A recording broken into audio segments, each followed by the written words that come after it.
ഉണ്ട് ഉണ്ട്. അത് ഞാൻ പറഞ്ഞു, ഞാനിതിൻ്റെ നിയമത്തിൻ്റെ ഏതറ്റം വരെ പോകാൻ പറ്റുമോ അറ്റം വരെ ഞാൻ പോകും, ഞാൻ ഫൈറ്റ് ചെയ്യും, അത് ഞാൻ ചെയ്തിരിക്കും. അത് എനിക്ക് വേണ്ടി മാത്രമല്ല, നാളെ ഇതേപോലെ വരാൻ സാധ്യതയുള്ള അലിഗേഷൻ വരാൻ സാധ്യതയുള്ള അല്ലെങ്കിൽ ഡിഫെയിം ചെയ്ത് ഒരു വ്യക്തിത്വം നശിപ്പിക്കാൻ സാധ്യതയുള്ള എല്ലാവർക്കും വേണ്ടിയാണ് ഞാൻ നിൽക്കുന്നത്. അത് സിനിമയിലുള്ള ആർക്ക് വേണമെങ്കിലും വരാം, സിനിമയിലുള്ള ഇല്ലാത്തവർക്കും വരാം, മീഡിയക്കാർക്കെതിരെ വരാം, രാഷ്ട്രീയക്കാർക്കെതിരെ വരാം. പക്ഷേ ഈ യാത്ര ഞാൻ കണ്ടിന്യൂ ചെയ്തേ പറ്റുള്ളൂ. അപ്പോൾ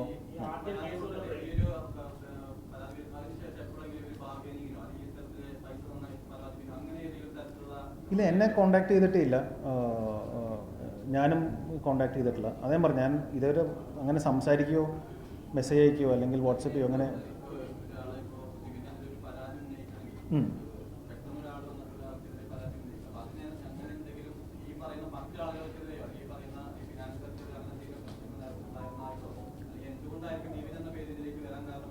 എനിക്കതിൻ്റെ അകത്ത് പേര് പറഞ്ഞിട്ടുള്ള ബാക്കിയുള്ളവർ ആരാണെന്ന് അറിയില്ല. ഞാൻ പേഴ്സണലി എനിക്ക് പരിചയമില്ലാത്തവരാണ്. അത് ഈ പറയുന്ന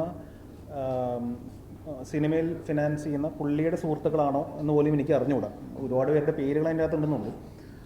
അത് അവരാണ് അതിൻ്റെ മറുപടി പറയേണ്ടത്. എനിക്കറിയാവുന്ന കാര്യങ്ങളെ പറയാൻ പറ്റുള്ളൂ.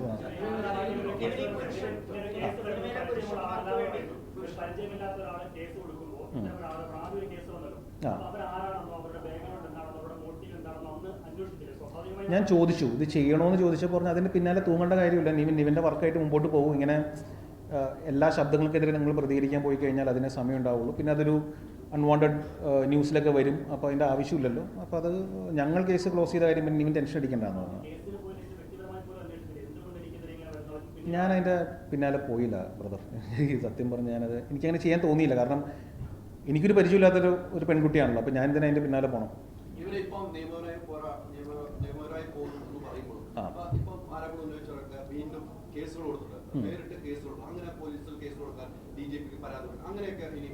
അതെ, ഞാൻ അതിനുള്ള പരാതി തയ്യാറാക്കിക്കൊണ്ടിരിക്കുകയാണ്. അപ്പോൾ ഞാൻ നേരിട്ട് പോയി പരാതി കൊടുക്കണമെങ്കിൽ നേരിട്ട് പോയി പരാതി കൊടുക്കും. അതിൻ്റെ പ്രൊസീജിയർ ഇപ്പം അങ്ങോട്ട് വന്നില്ലേ ഉള്ളൂ. അപ്പോൾ അത് എഴുതി ഒന്ന് പ്രിപ്പയർ ചെയ്യണമല്ലോ.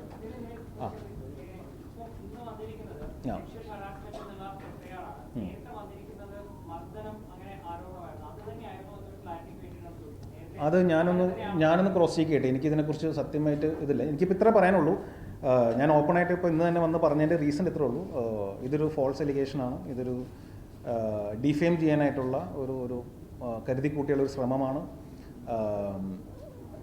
അതിൻ്റെ പിന്നിൽ ഒരു ഗൂഢാലോചന ഉണ്ടാകുമെന്ന് വെച്ചിട്ടുണ്ടെങ്കിൽ ഉണ്ട്. സിനിമയ്ക്കെതിരെ, സിനിമാക്കാർക്കെതിരെ ഇപ്പം എല്ലാ ദിവസവും ന്യൂസുകൾ വന്നുകൊണ്ടിരിക്കുകയാണ്. ഇതിൽ ഏതൊക്കെയാണ് ശരി, ഏതൊക്കെയാണ് തെറ്റെന്നുള്ളത് നമുക്ക് അറിഞ്ഞുകൂടാ. ഒരു ഇൻഡസ്ട്രീനെ ബാധിക്കുന്ന കാര്യമാണ്.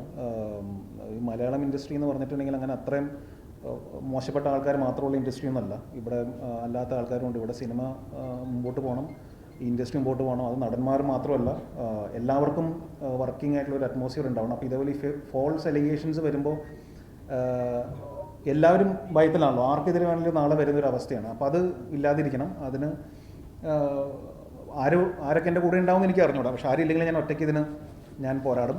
ഞാനിത്